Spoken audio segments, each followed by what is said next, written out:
Right. ఈ యుద్ధ సమయంలో ఇటు పశ్చిమాసియా యుద్ధ మానవీయ కోణంలో భారత్ తీసుకున్న ఒక నిర్ణయం ఇప్పుడు అంతర్జాతీయంగా చర్చనీయాంశమవుతోంది. ఎందుకంటే అమెరికా జలాంతర్గామి దాడిలో ఐరిస్ దేనా యుద్ధ నౌక మునిగిపోవడానికి కొన్ని రోజుల ముందే భారత్ ఇరాన్ కు చెందిన మరో నౌకకు ఆశ్రయం ఇచ్చింది. శ్రీలంకల మీన మేషాలు లెక్కపెట్టకుండా సహాయం కోరిన వెంటనే స్పందించింది. కొచ్చి తీరానికి కొట్టుకొచ్చింది. ఈ నౌక దాదాపు 183 మంది ప్రాణాలను కాపాడింది. ఇండియా శ్రీలంక తీరంలో ఐరిస్ దేనా నౌకను అమెరికా టార్పెడోలతో కూల్చివేసిన ఘటనకు 3 రోజుల ముందే ఇరాన్ కు చెందిన మరో నౌక ఐరిస్ 11 కు భారతదేశం ఆశ్రయం ఇచ్చింది. ఐరిస్ దేనా మునిగిపోయిన రోజే ఈ నౌక సురక్షితంగా కొచ్చి నేవల్ పోర్ట్ కి చేరుకుంది.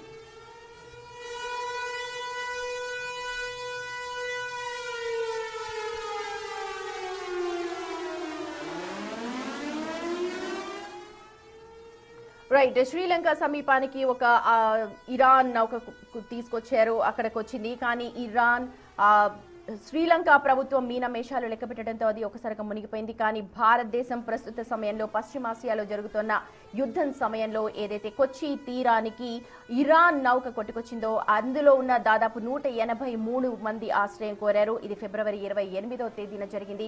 ఖచ్చితంగా వెంటనే ఎక్కడ కూడా వెనక్కు వెళ్లకుండా భారతదేశం ఆ నౌకలో ప్రయాణిస్తున్న దాదాపు 183 మందికి కూడా ఆశ్రయాన్ని కల్పించింది.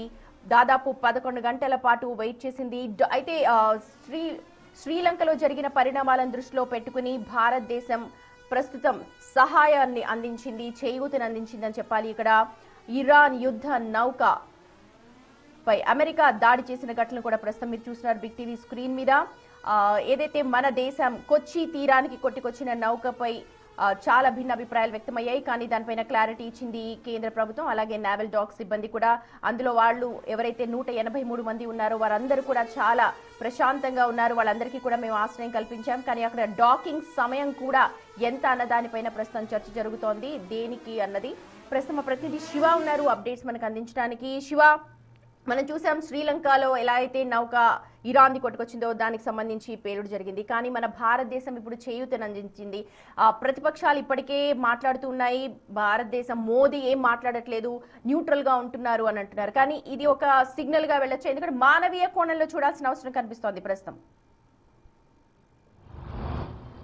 రైట్. డెఫినెట్గా మీరు అన్నట్లుగా ఇది విపక్ష పార్టీలు ఆరోపణలు చేస్తున్నప్పటికీ, అంటే ఇరాన్ పైన ఇజ్రాయెల్ అమెరికా సంయుక్తంగా దాడి చేసిన నేపథ్యంలో ప్రధాని నరేంద్ర మోడీ నోరు మెత్తపడం లేదనేది కూడా విపక్ష పార్టీలు ఆరోపిస్తున్నాయి. దానికి ప్రధానంగా ఈ ఇరాన్కి సంబంధించిన నౌకకు ఆశ్రయం ఇచ్చి మానవతా కోణంలో వారందరికీ కూడా ఆశ్రయం కల్పించిన నేపథ్యంలో దీనిపై కూడా ఇప్పుడు ప్రపంచవ్యాప్తంగా చర్చ కొనసాగుతుంది. ఇటీవల మిలన్లో పాల్గొని వైజాగ్లో జరిగిన మిలన్లో పాల్గొని తిరిగి ఇరాన్కు వెళ్తున్న 3 నౌకలలో ఒక నౌకను ఇటు అమెరికా దాడి చేసింది. దీంట్లో ప్రయాణికులు ఎవరైతే ఉన్నారో దాంట్లో ప్రయాణిస్తున్న వారంతా కూడా చనిపోయారు. 32 మందిని మాత్రమే కాపాడారు. వారికి సంబంధించిన మృతదేహాలను కొన్ని వెలికి తీశారు.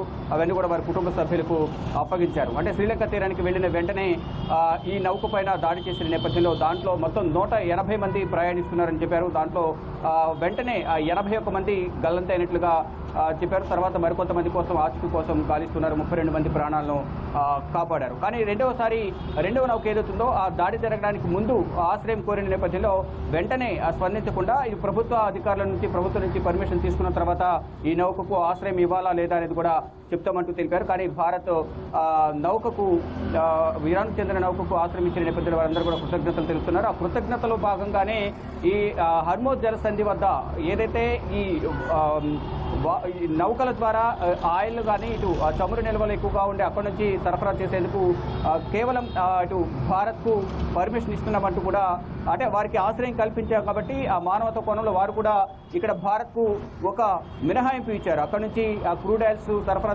దిగుమతి చేసుకునేందుకు అవకాశం అనుమతిస్తున్నామంటూ కూడా వారు కూడా ఒక అవకాశం కల్పించారు. ఇటు భారత్ కూడా ఇటు ప్రధాని నరేంద్ర మోడీ ఎప్పటికప్పుడు ఇటు విదేశాంగ శాఖ మంత్రి ఎస్ జయశంకర్ కూడా అక్కడున్న భారతీయులతోనూ వారందరితో కూడా మాట్లాడుతున్నారు. ఇరాన్లో పరిస్థితుల గురించి కూడా అక్కడున్న ఇరాన్ రాయబార కార్యాలయంలో భారతీయులతో కూడా ఎంబసీ కార్యాలయంలో వారందరితో కూడా మాట్లాడుతున్న పరిస్థితి కనిపిస్తూ ఉంది. ఇక ఇరాన్ నౌకకు ఆశ్రయం ఇచ్చిన నేపథ్యంలోనే సాయిన్ కోర్ను వెంటనే కేంద్రం స్పందించింది. ఇక కొచ్చి పోర్టులో సురక్షితంగా ఇరాన్ నౌక ఎయిరిస్ నౌకను అక్కడ ఆశ్రయం పొందేందుకు అక్కడ అంటే సాంకేతికంగా కొంత లోపాలు ఉన్నాయనేది గుర్తించిన నేపథ్యంలో అంటే సాంకేతిక లోపమా లేకపోతే ఎవరైనా దాడి చేశారనేది కూడా వారికి తెలియదు. దానిలో భాగంగానే శ్రీలంకను ఆశ్రయించారు. కానీ వారు ఎటువంటి డిసిషన్ వెళ్ళిన సేఫ్ గా వెళ్లే ప్రయత్నం గానీ లేకపోతే ఎంతవరకు ఉంది? ఎందుకంటే హర్ముజ్ అది మూసేశారు స్ట్రైట్ ని.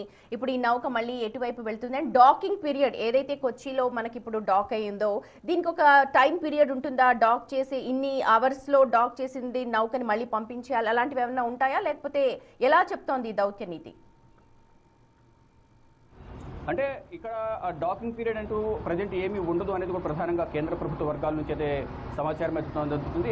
ఏదైతే భారత్ నుంచి శ్రీలంక సరిహద్దులకు వెళ్ళిన తర్వాత ఇరాన్ వైపు వెళ్తున్న నేపథ్యంలో మళ్ళా అమెరికా దాడి చేసే అవకాశం ఉంటుంది. అమెరికా సబ్మెరైన్ చేత దాడి చేయించే అవకాశం ఉంటుంది. కాబట్టి మళ్ళీ భారీ సంఖ్యలో ప్రాణాలు కోల్పోయే ఛాన్సెస్ ఉంటాయి. కాబట్టి అప్పటి వరకు కూడా ఆశ్రయం కల్పించాలని కూడా భారత్ హామీ ఇచ్చినట్లు కూడా తెలుస్తోంది.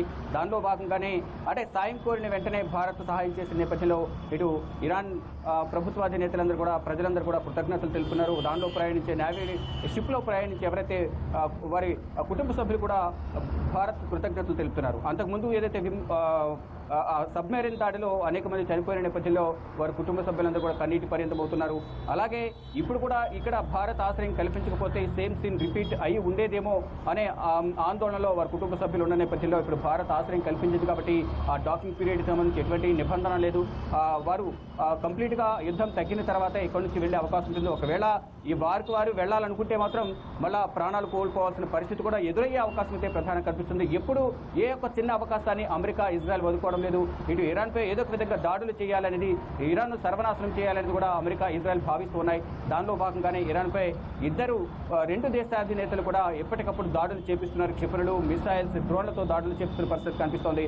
మరోవైపు ఇటు భారతీయులు, ఇటు బహ్రెయిన్లో ఉన్న భారతీయులు ఎవరుతున్నారు అంటే గల్ఫ్ కంట్రీస్, పశ్చిమాసియా దేశాలపై ఇరాన్ దాడులు చేస్తోంది.